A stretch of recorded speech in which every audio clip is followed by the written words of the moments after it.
ബിരിയാണി ബിരിയാണി ബിരിയാണി ഈ ബിരിയാണി എന്ന് കേൾക്കുമ്പോൾ എനിക്ക് ഓർമ്മ വരിക കല്യാണ വീട്ടിലെ ബിരിയാണിയാണ് കേട്ടോ. എന്താ അറിയില്ല, എന്തൊരു ടേസ്റ്റാണ് ആ ബിരിയാണിക്ക്. എങ്ങനെ ഉണ്ടാക്കി നോക്കിയാലും ആ ബിരിയാണിയുടെ ടേസ്റ്റ് എനിക്ക് കിട്ടലില്ല. എന്താ രഹസ്യം എന്നൊന്നും അറിയില്ല, അത്രക്കൊരു ടേസ്റ്റാണ് ആ ബിരിയാണിക്ക്.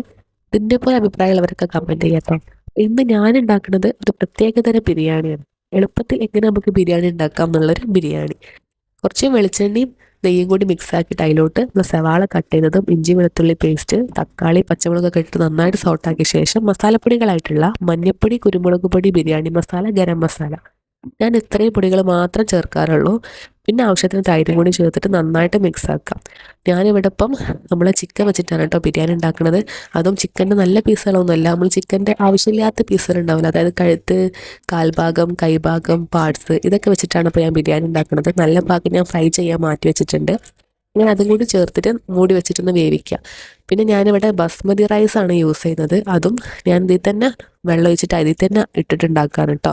അരി സെപ്പറേറ്റ് വേവിച്ചിട്ടൊന്നും ഉണ്ടാക്കണില്ല. അതാ ഞാൻ പറഞ്ഞ ഈസി ബിരിയാണി, പക്ഷെ നല്ല ടേസ്റ്റ് ഉണ്ടോ, നല്ല ടേസ്റ്റ് ഉണ്ട്, ഉണ്ടാക്കി നോക്കി.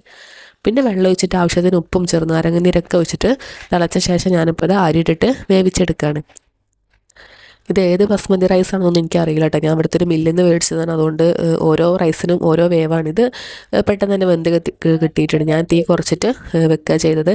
ലാസ്റ്റ് ഞാൻ കുറച്ച് മിൽമ നെയ്യും കൂടി ഇതിൻ്റെ മേലെ ഇട്ട് കൊടുത്തിട്ടുണ്ട്. അത് ഞാൻ വീഡിയോയിൽ കാണിക്കാൻ വിട്ടുപോയി. അപ്പം ഇങ്ങനെ ബിരിയാണി, തട്ടിക്കൂട്ട് ബിരിയാണി എത്ര പേര് ഉണ്ടാക്കലുണ്ടെന്നുള്ളതൊക്കെ കമൻറ്റ് ചെയ്യും. പക്ഷെ തട്ടിക്കൂട്ടാണെങ്കിലും കഴിക്കാൻ സൂപ്പറായിരുന്നു കേട്ടോ. ഇതിൻ്റെ കൂടെ നല്ല കച്ചമ്പറും അച്ചാറും ചിക്കൻ ഫ്രൈയും കൂടിയൊക്കെ ഉണ്ടെങ്കിൽ പിന്നെ ഒന്നും പറയണ്ട. അപ്പം ബിരിയാണി ലവേഴ്സൊക്കെ ഉണ്ടെങ്കിൽ കമൻറ്റ് ചെയ്യുക. ഇതുപോലെ ഉണ്ടാക്കാത്തവരുണ്ടെങ്കിൽ തീർച്ചയായിട്ടും ട്രൈ ചെയ്തിട്ട് ഫീഡ്ബാക്ക് അറിയിക്കുക. അപ്പം ശരി മക്കളെ.